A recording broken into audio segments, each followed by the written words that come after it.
Okay, thank you for introduction. My name is Huajun. I'm from Haixin company, and I'm very happy to here to introduce our work, continuous intrusion and characterizing the security of a continuous integration service.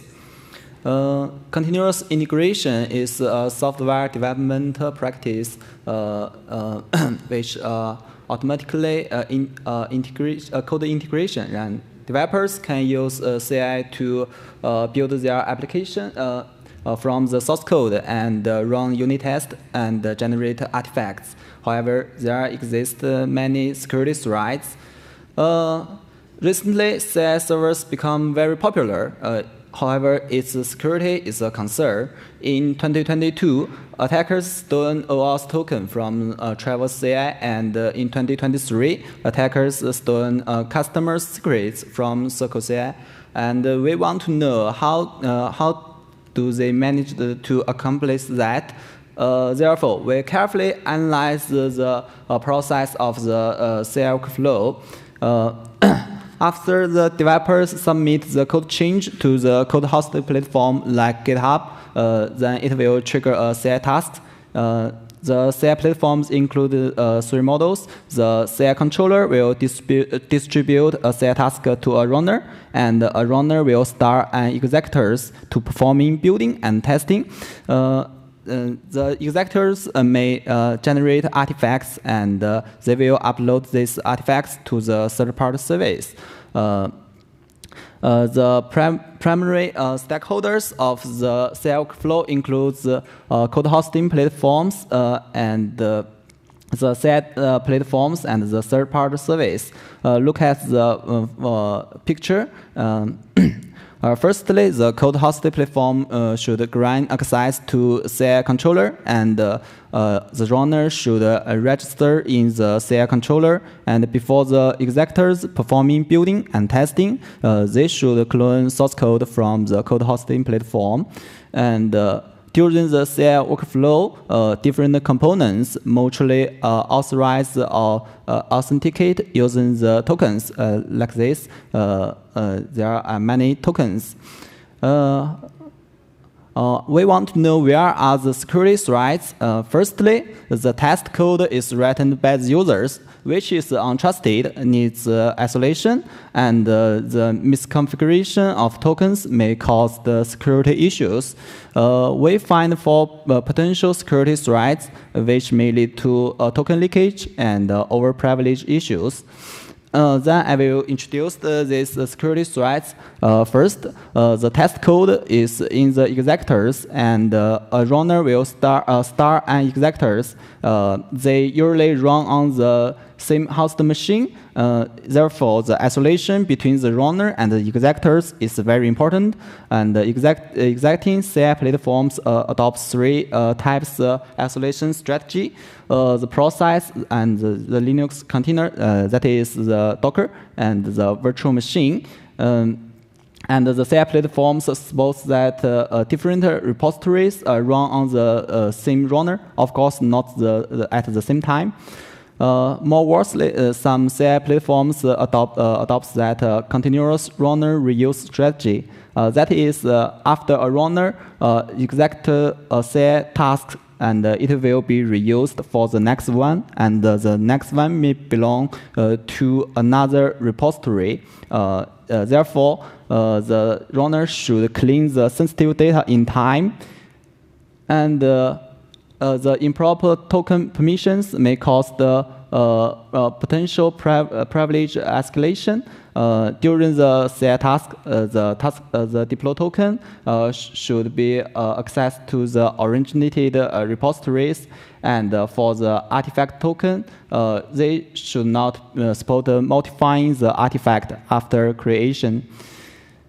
And it's obviously a token with too long validity period may cause the many security issues. And during the CI workflow, the task token, diplo token, and the artifact token should be one-time token. However, existing CI platforms adopt 3 types of diplo token. Except for the one-time token, the other 2 are long-lived token. If the CI platforms adopt them and they point to security threats, generally, there are 2 types of code hosting platforms. First is the authorization access credential, which is usually implemented based on the OAuth protocol, which is more suitable. And the second is the personal access credential, and which usually has the high permissions. And the GitHub action clearly states that you should never use a personal access token because they can access all repositories within your organization you have access to. And moreover, the code hosting platform should never pass to the runner or the executors. Then I will give you an examples of the diplo token over privilege. In TeamCity CI, they reused the CHP token as the diplo token, and attackers can steal the diplo token through the CI tasks and access all repositories managed by the victim user. Look at this. The owner has 2 repositories, and the attackers is an evil collaborator of the project. He can only access the repo 1, and after he steals the diplo token, he can access the repo 2.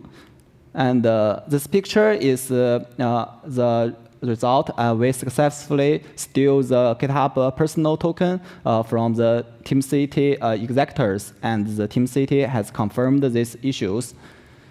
For this security threats, we developed detecting tools, Xing inspectors, and we extract tokens from the CI tasks. Then we test their accessibilities. We analyze the 7 most popular CI platforms, and this table shows the result of runner isolation strategy, token leakage, and token reuse. You can see that only the Docker mode of Bitbucket pipeline does not leak any tokens because they use another Docker to handle the authentication between controller and runner. And we proposed 4 attack vectors. As we can see that they affected all major CI platforms. Then I will highlight the 2 of them. They are very easy to understand. First, if there are weak isolation between a runner and the executors, and the attackers can steal the register token, and they can re-register a malicious runner. And then the CI controller will distribute a subsequent CI task to the malicious runner, and it will may lead to secret leakage. And if the artifact token with high permissions and too long validity period, and the attackers can steal them to inject a malicious code into the artifacts after the creation. It's more stealthily. We have duly reported our result and resolved the positive responses. In conclusion, we systematically analyze the potential security threats in the CI workflow, and we developed detecting tools, Xing inspector, and we revealed for novel attack vectors. And we have duly reported our identified issues and received positive responses. And thanks. Any question? Awesome. Okay, any questions from the audience? Okay, if not, in the interest of time, I have a question for you. Is C Inspector open source? What? Is C Inspector open source? C Inspector. C Inspector, the tool that you developed. Oh, okay. Is it open sourced? This I need to configure with my first author. Maybe it can open source. Yes. So right now it's not open sourced yet. Maybe we should. There may some. We should to submit our code to the GitHub and make some revision, and we will maybe we will be open source. Yes. Okay, awesome. Thank you. I'm pretty sure the previous speaker will thank you. Will appreciate your effort in supporting open source community. So I have a question for you. How do you define the attack vectors mentioned in your slides? Okay. Thanks. And as we said that in the slide, there are two main security threats. The isolation for the developers, they should carefully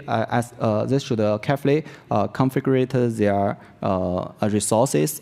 For example, if an organization use self-hosted runner to self-hosted runner, it should not be shared between public repository and the private repository.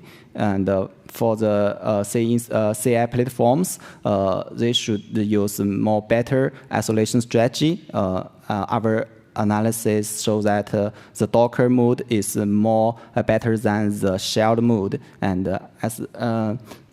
they can learn the Bitbucket. They can use another Docker to handle the authenticate between the runner and the executors. Yeah. Awesome. Let's thank the speaker again.